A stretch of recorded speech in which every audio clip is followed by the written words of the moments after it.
फटी चादर और बूढ़ी माँ की कहानी।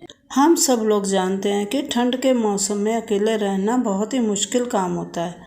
आज की कहानी आप लोगों को बहुत ही अच्छी लगेगी। बात उन दिनों की है जब ठंड बहुत ज़्यादा पड़ रही थी।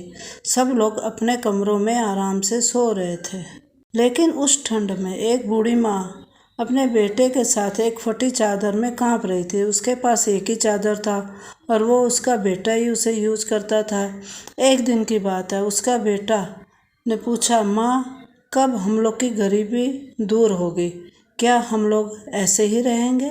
अपने बेटे की इस तरह की बात सुनकर बूढ़ी माँ ने बोला, नहीं बेटा, एक दिन जब तुम बड़े हो जाओगे तो ढेर सारा पैसा कमाना और हम सब लोगों की गरीबी दूर हो जाएगी। अपनी माँ की इस बात को सुनकर उसका बेटा बहुत खुश हो गया और फिर अपने काम में लग गया। बूढ़ी माँ अपने बेटे को पालने के लिए एक सेठ के यहाँ नौकरी करती थी। समय बीतता गया। एक दिन उस बूढ़ी माँ ने अपने सेठ से एक चादर मांगा। सेठ बहुत ही अच्छा था। उसने तुरंत एक चादर मंगाकर दे दिया। चादर पाकर बूढ़ी माँ बहुत ही खुश थी और बोली, एक दिन मैं ज़रूर इस चादर की कीमत चुकाऊंगी। कुछ टाइम बाद बूढ़ी माँ का लड़का बड़ा हो गया और उसने काम करना बंद कर दिया।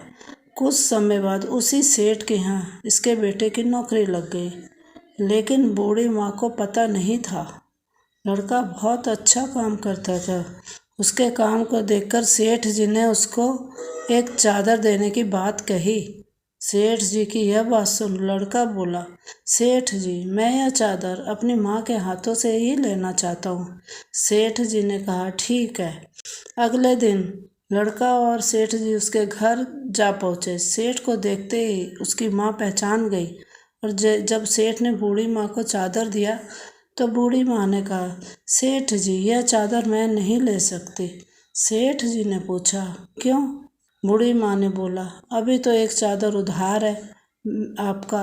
बूढ़ी माँ की यह बात सुनकर सेठ जी को याद आ गया सब कुछ और उन्होंने बोला, यह कर्ज तो आपने बहुत पहले ही उतार दिया था अपने इस होनहार बेटे को मेरे पास रखकर। सेठ जी की बात सुनकर बूढ़ी माँ बहुत ही खुश हुई और बोली, आप जैसा मालिक सबको दे भगवान।